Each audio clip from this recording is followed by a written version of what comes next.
a DMV person that goes to LA is always super successful because of our hustle mentality. New York, LA, the real industry situation. Right. Because that's still, to this day, New York, LA, and maybe now Atlanta to an extent, but Atlanta is Black Hollywood, which is a very different Hollywood compared to actual Hollywood because of the culture. Culture changes everything. Because Black people amongst ourselves, we have a different hierarchy of what that means. But that hierarchy doesn't always translate to the quote-unquote white world, right? Because that's a whole nother situation. I'm still also learning when it's appropriate to talk with my feelings and when it's appropriate to talk with just simply facts. And you'll learn that as co-parenting goes along. You'll figure that out real fast because it's like, well, that's your feelings, but that's not the fact of the matter. All right, back with another episode of the DHQ podcast. Today we have brand consultant, social media marketer with BET and Paramount, Mr. Chris Bivins. What up? How you doing today? Man, I'm great. I just want to say, for those that don't know, great spot, super comfortable. I feel like sometimes you go into places and you're like a hole in the wall, right? It's like this like makeshift studio. It looks great because we know, in film it's all what's there. But yeah, super comfortable. So I appreciate that, man. And I appreciate that compliment. And I do get that a lot. And I just be thinking like, what kind of experiences are people having out here? Like, yeah. But I don't know. I've never been on a podcast, so maybe right. Yeah. Maybe in the future we'll figure switch it up. We'll help you go on tour with it. Okay, yeah, sounds good. So you're from here? Yes, sir. Really? Give us your background. So I was born in DC, and so the DMV has this interesting space of like what you can claim, right? Mm-hmm. So born in DC, I've lived in Howard County, Maryland, pretty much most of my life. I did the LA thing, the New York thing, Miami thing for small stints of time, but my family is from here. So like my grandparents are from like the Virginia area. My dad's from New Jersey, but pretty much just made Maryland home for him. Okay. My mom was born in DC, worked in DC, so. The DMV, because I always say DMV, right? Because most of my college life, like that part of my life, was really more in the Baltimore area. Okay. I was a b-boy, a dancer, did all that type of stuff, whatever. But that was mainly out there. I went to college out in the Baltimore area. So that's always kind of been like what I really claimed more, especially kind of on my journey as a producer / director doing like music videos for everybody named Mama in the DMV. I had more clients from the Baltimore side of things. And so I feel like with that territory, you and when I say territory, I mean it just strictly as like that location, that space, nothing more than that. Right, yeah. You know what I'm saying? Gotta be, politically correct here, sure. right? You know what I'm saying? But Baltimore's always been great for me, my creative space. And DC is so funny because I feel like my young entrepreneurial side of things comes out more in the DC side of stuff, and maybe because of that backdrop, right? So they're both home for me. They both are very powerful spaces that I frequently, entertain or a part of, and they are both home for me. So I just simply say DMV, it is one place. I don't care what nobody says. Okay. Yeah. And you've been in so many places. You've been in LA, New York, all over. Yeah. Do you feel like we have enough here, or that's essential for we don't growth? Have enough here. Okay. But we have the DMV super creative. On both sides of it, the DC area, the Baltimore area, and then just Maryland and Virginia on hold. There's so many great creators, and a lot of those creators I see do very well when they go to other spaces because we're still the East Coast. We are East Coast, but with a Southern hospitality, right? So we are strong-minded, strong-willed. We can hustle our ass off. We're very focused people on the creative things we want to be focused on, and we do really well in other spaces. Especially a DMV person that goes to LA is always super successful because of our hustle mentality. Right? Really? So and you can always tell that. So whenever I'm in LA and I'm like, you're from the DMV, it's just like you can smell it on us type situation, right? We are the biggest hustlers, and it's because we've been so undermined, right? And it's so wild because DC, Baltimore, DMV, the market is so huge for like radio and all those type of things. Like, when people come into town, they make crazy money in the stadiums and things like that, right? Because you have both of those hubs. You have the DC and the Baltimore hub that are so close to each other, right? So they make major money for these sponsors, these concerts, these whatever, right? So in short, I am a representative of the DMV. I live and breathe it, right? And so yes, I think we need more. I think that we as a people here, or the leaders. Let me say that the leaders. This is to you all, the leader people. Whoever believes that they are a leader here in the space, it's up to you all to create an incubator spaces for the up and coming talent, the up and coming artists, creators, innovators, whoever that might be, whatever space that might be. You all have to create more of those spaces for them to excel at. That's just my thought process on it. So you think that's the key thing that this area is missing? Yeah, we don't have enough spaces for us to create freely and also with help. Mm-hmm. There's a lot of creative people that don't really know how to monetize, right? They don't really understand that space. And you don't have to understand that space. That's why you bring in someone that does, that can help you do that. Mm-hmm. And I feel like there's so much still of a selfish mentality. We always say the DMV is the crab in the barrel situation, right? Yeah. Where the crab's always pulling you down when you're trying to get Right. ahead, which is somewhat true. But there are people like me and like you that are trying to do something different and give people a chance to speak, to be seen. This podcast is a direct response to that. This is Mm-hmm. a catalyst and an incubator for you to learn about these people, who they are, and maybe how can we potentially put them together to help these, up and coming people, Yeah. Yeah. Nah, that makes perfect sense. And given your history, you have plenty of times on both sides of the camera to understand all of these things. I'm curious, based on, because you've been in this over a decade at this. Yeah, What number would you put on the years? It's so funny because I say a decade strong because and we can get into it, but for me, there's a part of my life where I was the aspiring situation, Mm-hmm. and then there's a part of my life of like I professionally do this. Yeah. And it's a weird. I could at the time of my first iteration of this, right? I didn't fully grasp that I'm a professional in this space. I still had like a level of imposter syndrome, right? Because you're around, at the beginning of my career in the producer space, because I feel like I've been, I'm 37 years old. I'm not even gonna pretend like I'm not. So I've been at this thing, this dream, this vision for a very long time, since birth, damn near, right? My mom was highly into concert promotion, so she did Lionel Richie, Luther Vandross, New Edition, Janet Jackson, all of them. So anybody that came to town, she was a part of their concert series, right? WHUR, HFS, she did the HFS festival. So I say that to say, at a very early space in life, I was already in this space, and so I wanted to do music. I wanted to be a musician, right? A singer. I wanted to be like Michael Jackson and Usher and all that type of stuff. And so I was also a b-boy at one point in time, and that's a whole another side of life, right? Don't ask me to do anything right now; I might actually die. But I'm saying I got pain and stuff already.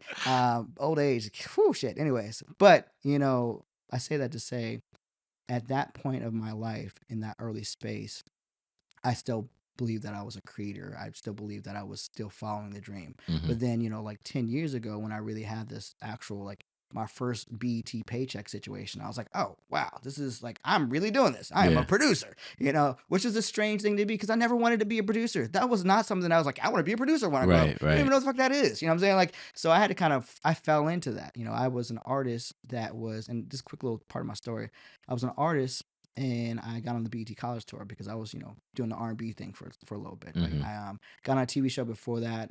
It was like a mix between like American Idol and The Voice. It was called The Next. It was a CW show where they had 4 influential judges that were influential in their own spaces. Like you had the guy from Big and Rich, which was like a country guy. You had Nelly, which was a rapper, Grammy Award winning rapper. You had Gloria Estefan, which was more of, I guess, the Latin reggaeton situation. I apologize if I'm saying it wrong, but yeah, that space. And then you had Joe Jonas, which is in like the pop space. He was from like Jonas Brothers. And so they came to the DMV scouting for the best talent in the area or whatever, right? Which, mixed reviews on that. I'm not saying I was the best, but hey, I got the show, so I got okay. You know what I'm saying? So it worked out for me. And so the premise was they would bring these celebrity judges here. They went to like 10 different states, right? I think they did LA, New York, a couple other places, right? Atlanta, I think. And they bring the judges here to live with you for 3 days to prepare you for the quote unquote biggest show of your life, right? And so for me, that was an amazing experience. It gave me some street cred locally of like, oh, this Chris Bivins guy is doing stuff. And the crazy thing about it too, for me, that people might not realize is I am part of the generation that YouTube was birthed from us, right? So YouTube, Vine, that type of situation, right? Mm-hmm. And so I knew very early on to create content, because the content was going to matter. My parents were like, Chris, I know you're going to be in front of the camera, but you have to understand, how to do the stuff behind the scenes, right? So I went to school for film. I have a whole degree in this shit, right? Okay. You know what I'm saying? So it wasn't just like I picked up a camera and nope, nigga went to school for it. So anyways, so that part of my life doing the music stuff was the catalyst for my stage presence. It was a catalyst for my ability to be seen on different mediums. Like that really allowed me, that put me in a whole different stratosphere, right? For opportunity, right? Because I had to look, and then getting that TV situation was huge for me. So from that TV situation, what also didn't do very well on it, by the way, guys. When I was on the show, I lost my voice, and it was a very humbling situation for me. Because if you can't tell right now, even my voice is kind of raspier than what it typically usually is.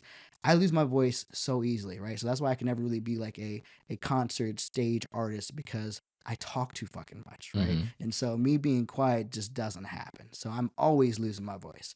And especially when you got kids, it's a whole nother situation. You're yelling at them like, sit your ass down. So what I'm saying, this is a black thing. We just do it. It's not trauma. It's what it is. But moving forward.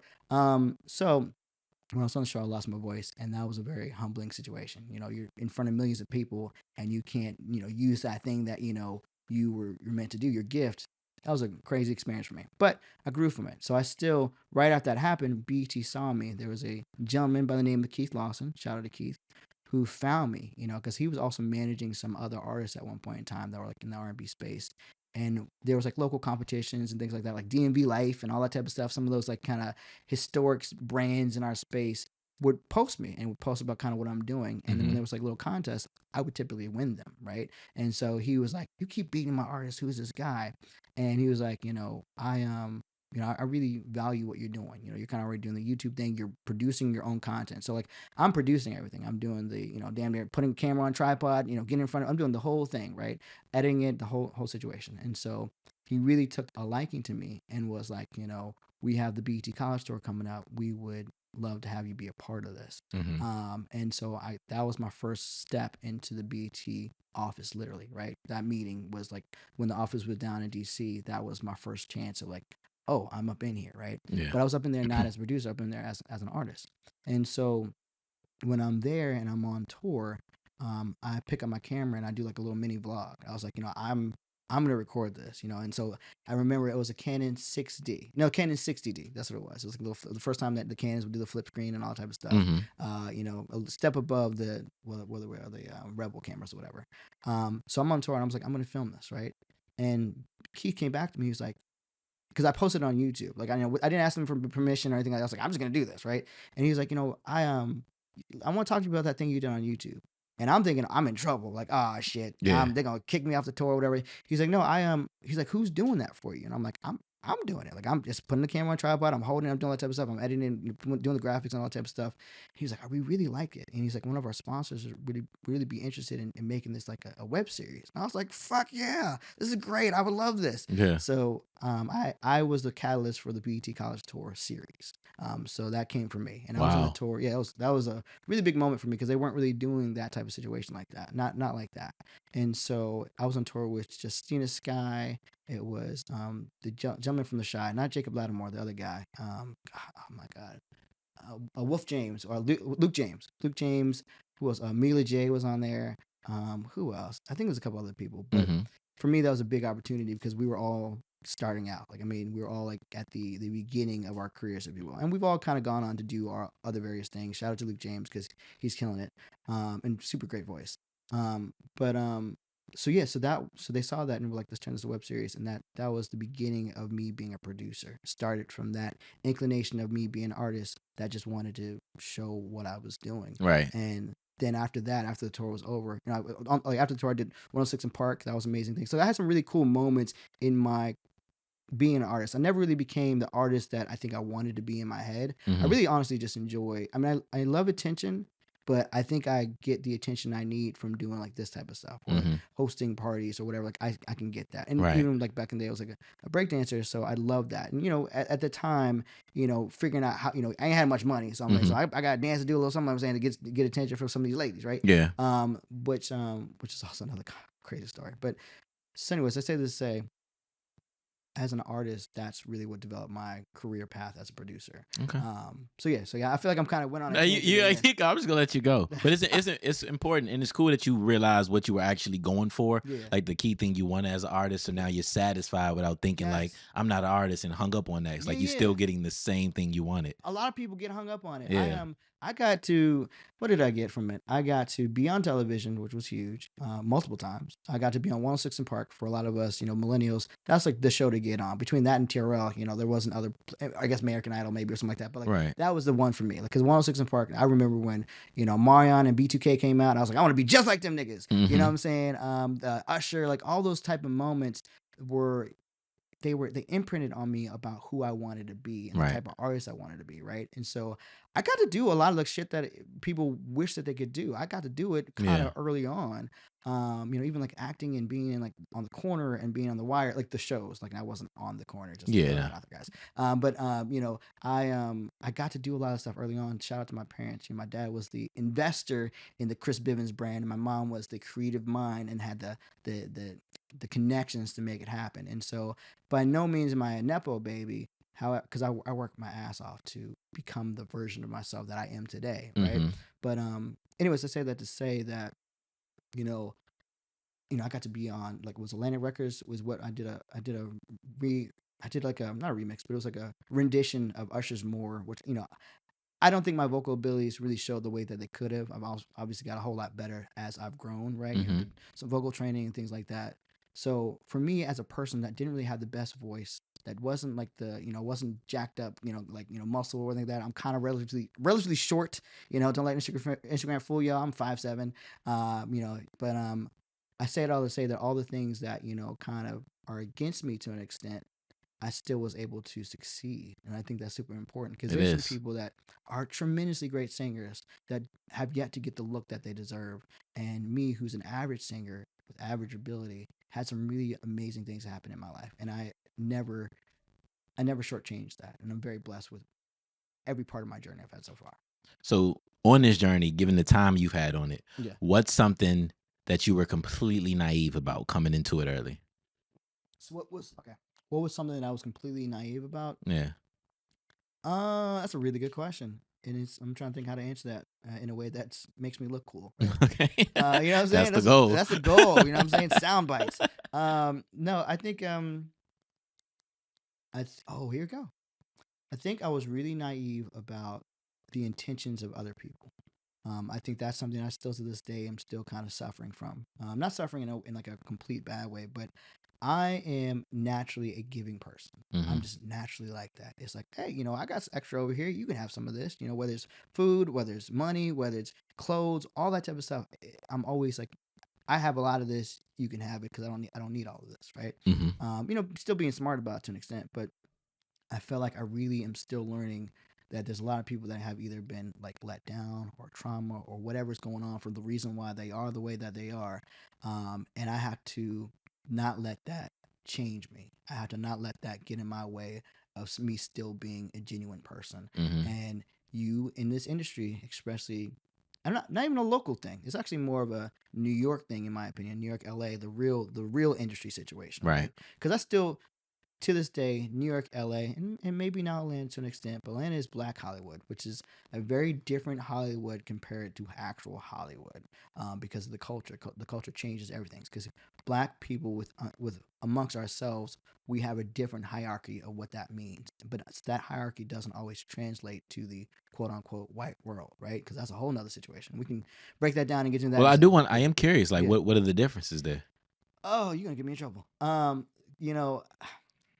think this is vital information. This is important to know. It is, but how do I say this? It's not because I'm trying to gatekeep or hide anything. Mm-hmm. I'm not trying to do that. But I'm also aware that there's some people that are not ready to receive this information, for whatever reasons. Okay. Right. And I feel like I would rather go down that journey when I have a little bit more. Here's the facts. Here's the reason why, rather than, and we were so funny. We were talking about this kind of, not this subject matter, but we were talking about this off camera about facts and feelings. Yeah. Yes. And I feel like a lot of my stuff that I say, I'm gonna admit this, a lot of my stuff is not always based on facts, right? I feel this way. I like this color blue, or I like this color red. Fuck y'all, nigga. Like it's saying, like it's my feelings.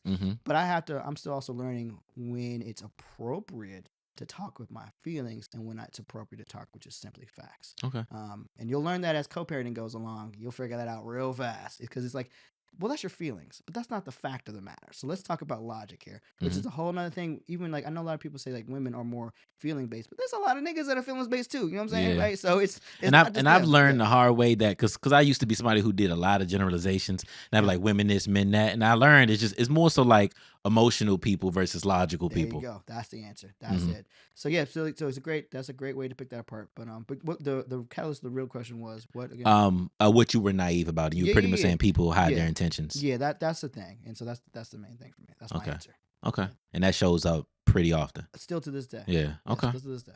Okay. The next few questions are more so about Yeah. brand consulting and the social media marketing. So Yeah. in today's climate, Mhm. how would you usually advise like one of your clients to try to stand out?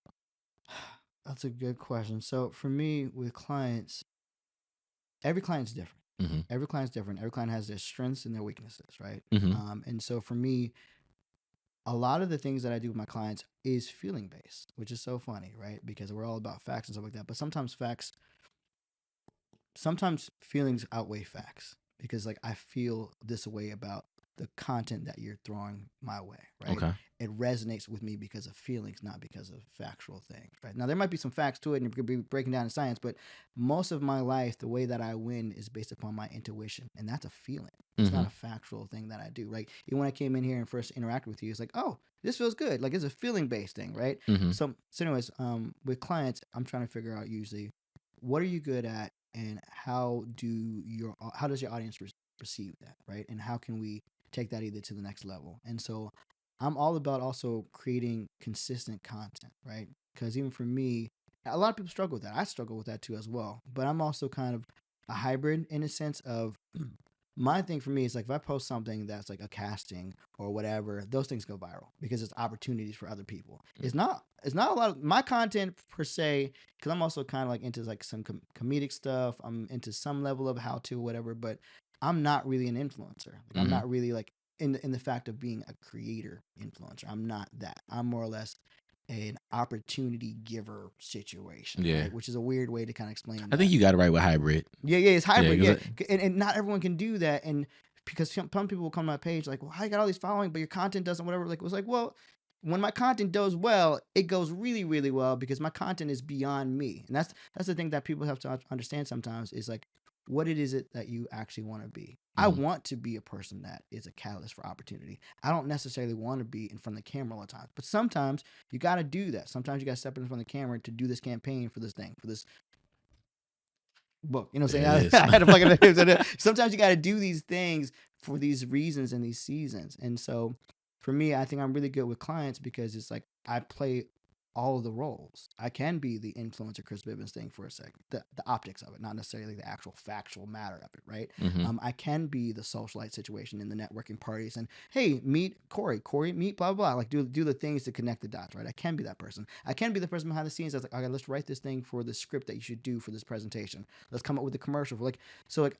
I think a lot of my clients that seek me out or that work with me understand my capabilities of being multifaceted.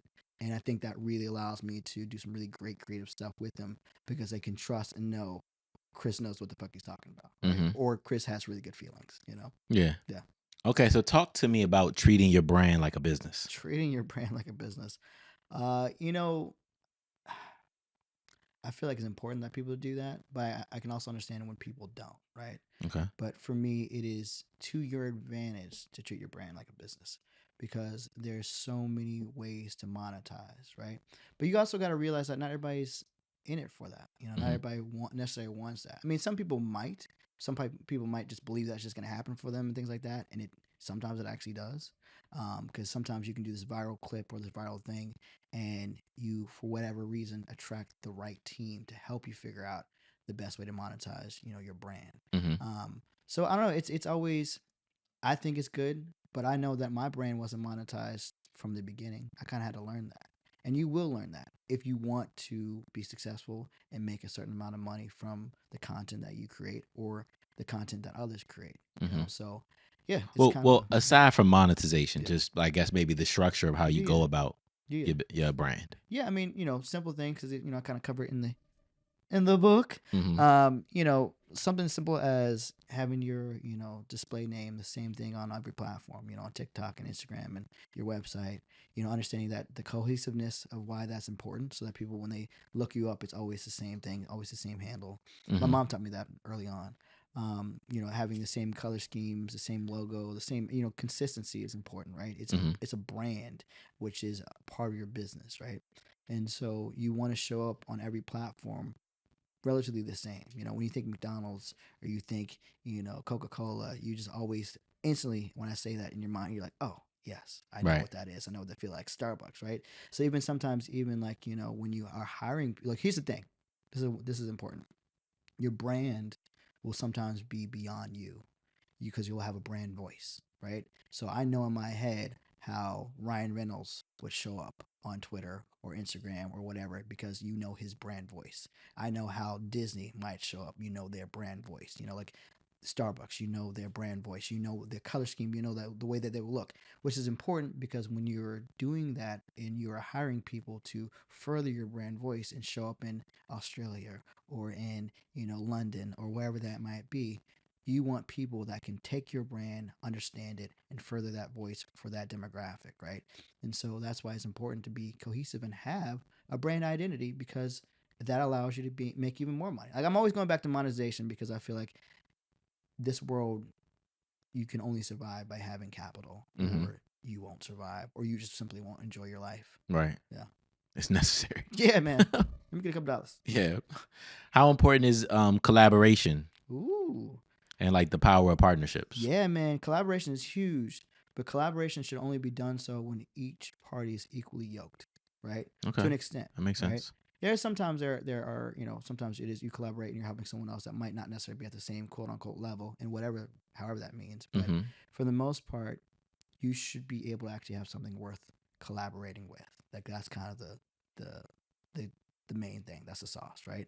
And I feel like collaboration really happens always at the top, like at the top levels, because it's like beyond competition at that point in time. It's like you've gained an audience and I've gained an audience, and they either might be a similar audience or two very drastically different audiences. And now your audience that knows nothing about me can now your audience that knows nothing about me and my audience that knows nothing about you, we can now merge them, and now we have both of those audiences and we're bigger, right? Again, for monetization, right? So like Mm-hmm. the whole Taylor Swift situation and the football player, I'm not a sports guy, so I don't remember what his name is, but Travis there Kelce. you go, that guy, right? I probably know more about Taylor Swift than I know about Travis Kelce, right? Mm-hmm. That was a great moment of collaboration. Whether this is because they really love each other, whatever whatever that is, right? But that's a prime example of kind of how that works. It's you merge these audiences. Great Now example. that now's the thing. So yeah, I'm a big. I mean, part of me being here on this set today is my belief in collaboration because I feel like you have created a platform that has an audience that I think should know about me, and I feel like, I don't mean that in any type of way of being like niggas need to know I exist. I don't mean what I'm saying. It's I don't think not you gave it yeah off that way. but again people's feelings. You know what I'm saying? But Yeah. I felt like you've done a great job at curating this platform and picking some really high level thinkers or high level creatives that can come onto the space and speak. And that's all I'm about, And so I wanted to give my essence to this platform. I mean that in not a weird way, all right? So no diddy, no pause, right? But I wanted to, celebrate. I want to celebrate you. I want to celebrate what you're doing because it's needed, and this is the act of collaboration. Mm-hmm. So thank you. Oh, thank you for coming. Yeah. Definitely. And you mentioned collaborating when you're equally yoked. I've seen other podcasters talk about the strategy in which when you see somebody coming up and it's kind of undeniable that the path that they're going on, that it's smart to reach out and collaborate while they're still younger. Yes. So you have that, Yeah. relationship. Yeah. No. Okay, I'm trying to be wise because now we're touching on some territory here that I want to be wise about. Okay. There are a couple of creators that I did do that with early on. Some local and some, national, right? And international, right? Mm-hmm. Because I do believe that sometimes, it's not always about being equally yoked. It is sometimes about, hey, I see your potential, right? Mm-hmm. I see, and that's again back to that being naive and stuff like that. And so I've reached out to a couple of people, and I really want to name some names. I really want to, but I also understand the optics of saying people's names and how that can be framed and how that kind of works, right? And it could also work against me.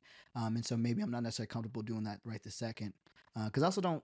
Sometimes you got to ask people for the permission to tell those stories. Yeah, Because I get that. you feel me, right? Yeah. So some of these things are kind of there are a lot of things that happen behind closed doors, and I don't mean this in like a satanic type of way. I don't mean this in like that type of way. I mean simply like there are a lot of things, conversations that happen, especially in the DMV, that the public don't always get a chance to know about, and sometimes it's not none of y'all's motherfucking business. Mm-hmm. However, I will say this simply, and y'all know who y'all are. I have had my hands in a lot of people's lives for the better, and so I am always there's no now you might have your personal experiences with me that might not have always been great, right? Because I will admit, through my journey, I've made mistakes for myself in my career personally, and I've made some mistakes in some other people's careers where I thought. Because sometimes you get that high sauce of like, oh nigga, I'm untouchable. No, niggas are very touchable. You know what I'm Mm-hmm. saying? Like it's very it's a lot of shit can happen. Yeah. And so sometimes I've made some mistakes of also here's the best way to say this. I've made some mistakes of thinking that other people have the same level of intentions and the same level of want that I did. And that has bitten me in the ass a couple of times because it's like, bro, you just gotta do this and this will work for you. I've already made this phone call for this motherfucker to do this, and it's a whole saying of like you can take the horse to the water, but you can't make that motherfucker drink it, Yeah. right? That's so real. That is, I'm like, nigga, if you just did this one thing, everybody would be cool. Everybody, the whole team would win. Mm-hmm. And so a lot of people get their own way, and I've had a lot of creators that have gotten in their own way, and I've been one of them. I've had some stuff now, and I was like, ah, damn, I probably should have done that. That probably wouldn't. But sometimes it's too is about your feelings. And though there's been a couple opportunities that I had to like, whether it's because I felt like it wasn't a good fit or because I felt like I didn't think it was gonna be good for my brand or how whatever the optics of it, right? Mm-hmm. Where I was like, man, I probably could have done that. It's you never really know. You never really, really know. But I think every opportunity that has been made for me, and I say made for me, I mean like whether it's the universe or God or where that might be, Mm-hmm. I've appreciated it, and I'm still where I am regardless. If I hope I get to be here longer, but if this was tomorrow and I'm out of this bitch, I feel like, hey nigga, I gave it 100%, 110%, Mm-hmm. and I'm very satisfied with the life that I have. Yeah. But I want more. Oh, that's dope. That's dope. And I don't think it ever stops people like you. Mm-mm. Like you just keep you stop when you have to, like when you're Yeah. forced to, probably. When you're forced to is when you Yeah. stop. Like COVID was a great example of that. COVID, this is a COVID baby. You know what I'm saying? I'm gonna keep doing it every time. It's a COVID baby. COVID forced me to stop for a second. I'm a nigga that's on the go. I don't stop mainly because I've also had there's been moments in my life where I've had less. And again, not like I've never been homeless. I've never like my parents have always make sure I was cool. My dad is an amazing man. I love you, dad. And my mom is an amazing woman. I love you, mom. My grandparents, I have a great family that have again, they didn't have a lot, but what they did have, they gave to me and my brothers.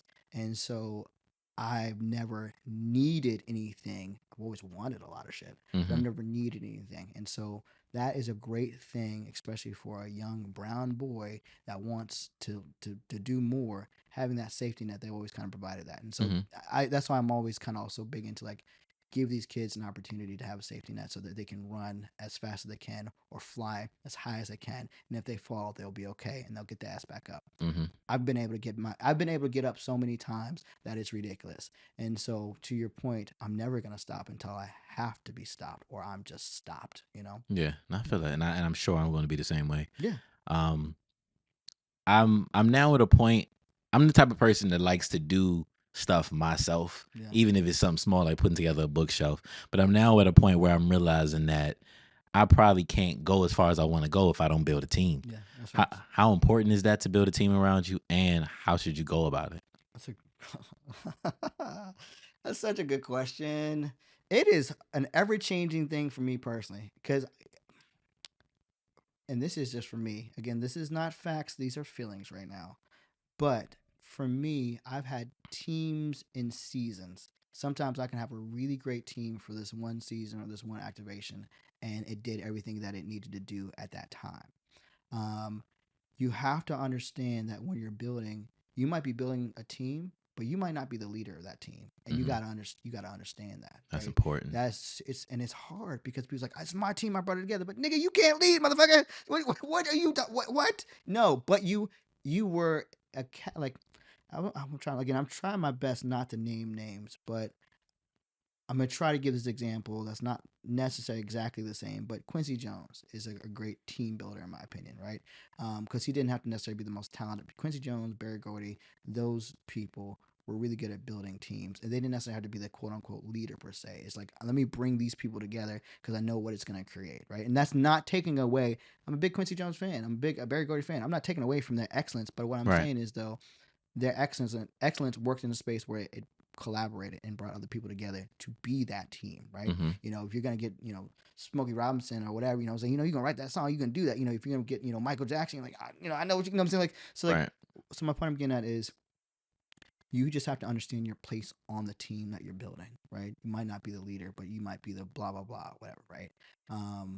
So that's a self thing. People need to understand that, and then you also got to understand that not everybody has the same vision as you. And so you do want to find people that, at least at the moment, believe in the vision of what you're doing with this team, right? Because it becomes a conflict of interest when other people have completely diverse ideas of like, you at least have to have the commonality of what you want the goal to be, right? And it's okay to have diverse ideas. That's why, like, diversity and inclusion, all that type of stuff does matter because it's like, well, you don't get this perspective. This is why these motherfuckers over here don't like each other. This is why we got to do these things and make these songs and make this content, whatever. You need to understand that. And so, yeah, man, but teamwork is important. And to your point, though, is like we can only go but so far on our own. I know I can only go but so far on my own because of my skill set, and my skill set is relatively limited in one space. I'm not an IT guy. I'm not a doctor. I'm not like there are spaces in life that I just, one, because I don't care to understand, or two, because I just didn't have the passion for it to try to understand that. I want to bring in people that know their shit, and I'm also aware that I don't have to have all the answers, right? But Mm-hmm. there are people that I will bring in that will find those answers. And that's the beauty of me being me. Yeah. Yeah. Well put. Well put. Okay. Moving on from the branding questions. Mm. On your book, Yeah. on the back, I forgot what you call the back of a book. Was it a summary or whatever? I guess the back of the motherfucking book. That's what I call it. Just leave it there. The It's the back. Of back. the book. It's the back of the book, dude. You mentioned your greatest pride is seeing the experiences through your son's eyes. Yes. How has fatherhood affected you on your Man, journey? fatherhood changed my life. You know what I'm saying? For good and bad. But mainly good. I'm actually working on a documentary called I Love You, Dad. And so we can get into that in a second. But, I've had a great grandfather. I've had a great dad. I like to think that I'm a pretty good dad. And I want, my son and future children to be great dads and moms and all that type of stuff, right? I want my legacy to prosper. But my son, my oldest, Kason, it's been really cool because he's 10 now. And it's so funny. I found out, or me and his mom found out, that he was going to be born right before I got brought into the BET College Tour. And so for me, it was like BET and baby, and so it was Wow. like, and I was a struggling freelance videographer doing music videos for every rapper in the DMV for $20. No, damn, it was not actually $20, but you know what I'm saying? Like, niggas ain't got no money, you know what I'm saying? Especially this 2014. Yeah, 2014, yeah, 2014, yeah, niggas is poor. Me being niggas, that is poor. So you know what I'm saying? So, oh my God, I was like, what? I mean, I'm relatively fresh out of college, kind of. But I mean, freelance life was great. I mean, I've traveled probably more during that time with no money, which was crazy. That was always a great experience when other people were paying for your hotels and all that type of stuff at that time in life. Now it's different because it's kind of almost like, and thank you, but almost kind of like customary and expected. It's like, I won't go there unless it's Not for you. Everybody I've met says like the beginning of anything that they were doing was the best moments. They just great. Yeah. You didn't have that experience before. Like, y'all paying for this? I'm in the W, nigga. This is great. I can't buy nothing in here, and I'm definitely sure I'm not gonna break nothing. Right. But you know what I'm saying? I get to be here. So for me, that was a crazy situation. And so my son's name is Kason, and he's named after my two brothers. So I have a brother named Mason and a brother named Kennedy, who are my best friends. And though we bicker and all that type of stuff, y'all niggas, I love y'all, and y'all know I got y'all's back, and y'all got mine.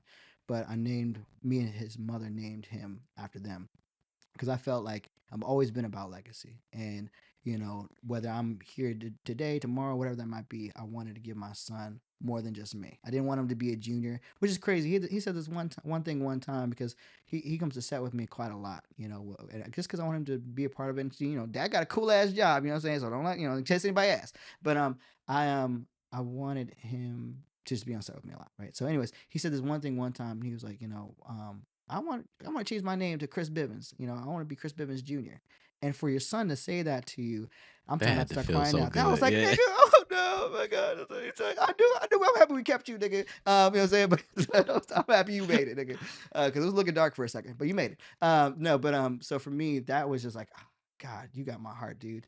Because and I told him, I was like, Case, and I wanted you to have a unique name because I don't want you to be me. I want you to be better than me. And so though having a junior is cool, and I love that, and I Mhm. thought I thought about it, but I just felt like that just wasn't appropriate, and I don't want my son to feel like he had to be like I me. feel I that. want him to want to be like me, but you don't have to be like me. You can be whatever you want to be. So anyways, my son is my pride and joy because it also was an experience. It's still an experience. Me and his mother are not together. We've never been together. Mhm. We met off of Instagram. She's a very beautiful lady, right? Got a lot going on up there, but beautiful. You good? You got, you good? You say, let's look at child support. But no, but so she, it's been a journey to be co-parenting because it's like, we're not in it for the passion, or we're not in it for so we're in it strictly for the kid, and that's been such a like an eye-opening thing. With I feel like I'm a better communicator to people because of the facts and feeling situation, which I Mhm. always bring up because Yeah. I had to learn that with dealing with a woman that I'm not married to, that I'm not with, that has my most precious thing on this planet. Especially at the young infant stage of my child, she's got to be there for him. Like, so it's like, I can't do nothing about that. You got the breastfeeding and all that type of stuff. That baby's very much dependent on her. I'm just a nigga there. You know what I'm saying? So Yeah. you have to be like, well, can I see my little guy? Can I see him? Can like, like, and all that type of stuff, especially when someone's kind of mad about the situation, and like all the feelings, all that stuff happen because again, we didn't really know each other when it happened. We went to a Christmas party and bada bing, bada boom. I'm saying this nigga coming out, right? So it it has always been such an interesting situation for me because it wasn't planned. Right? It Mhm. wasn't planned, but that's kind of how life works. Sometimes the things that aren't planned become the most important, most beautiful things. Mhm. And so to wrap this up a little bit, and I had to kind of stay there for a second because Yeah. it is important to me, and also for me, the book. I'm not gonna bring it back up this time, but the book, I don't know if I'm going to do any more. I don't. It might be the only book I do. Maybe I want to do more, but even that was like a process of like kind of doing that, and that's a whole nother situation to get into. But I wanted to, at the very least, give my son some level of like a shout out or some level, even like the dedication is to like my mom, my dad, my brothers, and to my son. And I really wanted to just like leave something here. I feel like Mhm. when we were younger, we had to read books and things like, social media wasn't a thing. We were again the people that created social media, damn near, right? Or we were the guinea pigs for social media. Right. And so for me, it was really important to highlight him in this because I want him to hold the book and know that you matter. Not that he doesn't know that, because he definitely does. We have a great relationship. That's my little broke best friend, right? You know what I'm saying? But yeah, it was just important to highlight him. Mhm. So yeah, That's that's that. nice, and that's probably the greatest compliment you can have is saying I want to be a junior. Mm-hmm. So that's beautiful. I can just imagine Oh, sweet. that I experience. was like, nigga, yeah, you're good. Whatever you need, whatever you want, you got it. Yeah. Beyond producing, Mm, what other aspirations do you have? that's a good question. Um, so as you all know, I've been at Paramount BET for the past. I'm sorry, I didn't mean to cut You're you. fine. I've been at Paramount BET for the past 10 years, and it's great. But I have things that I still want to do beyond that, right? Because um, just to even kind of just put this out here, I've been in the ad sales department, and so that's mainly doing commercials and vignettes. So I'm not doing at the time work wise. I'm not doing much TV series and films and things like that. And so I am now working on my first film, right? And so that's important to me because I want to. How do I say this?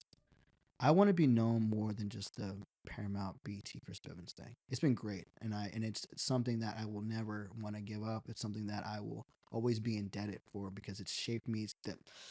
That's 10 years of opportunity. 10 years of opportunity at the highest level. It don't get no higher than that. I mean, Yeah. this, you got the Netflixes and the, I guess Metas and the other type of stuff, but you're in the realm. You're in the realm of the playground of like, I'm a real producer. Yeah. Even if it's just commercials or whatever, I'm in the space. I'm still hanging out with the same people that blah blah blah is hanging out with, right? So it's a very cool situation for me. But I haven't been able to be the most creative that I've wanted to be, because it's still very ad driven. It's very much like this client wants to do this thing, make it come to life, which is cool. You know what I'm saying? I'm doing everything I can within this box, but now I'm ready to break out that box and I'm ready to do more. So there might be a streaming service that I might be doing some stuff with. There might be some movies I'm working on. There might be just some other really cool things that that you all are gonna see, and I'd rather you just see them. Just like the book, I didn't tell anybody I was working on a book. I mean, okay, I told a couple people. That's a lie. I told a couple people, but were people that, not that they don't matter, but there were people just like family, the kind of people that I felt like I can confide in you and let you know like I'm doing something, and I'm just something I'm doing. But publicly, I didn't let anybody know. I was like, I want it. You're just gonna see it. Yeah, I kind of like that. I feel like things have a better chance of survival when you keep it in, because you never know who's working against you, and so it is a real thing to that's why even now, even when you ask me that question, it's always like what should I say, right? Because I don't necessarily want to be blocked, but I've been able to survive this long. Sorry, because it's crazy to say it like that, but it's real. Like, you gotta survive this shit, bro. Like, it's not even because it's not even always malicious. It's not always because people just don't want you to be successful. Sometimes it's just people just make dumb mistakes that now affect your life, right? And so I think in a better place where, though I'm not invincible, right?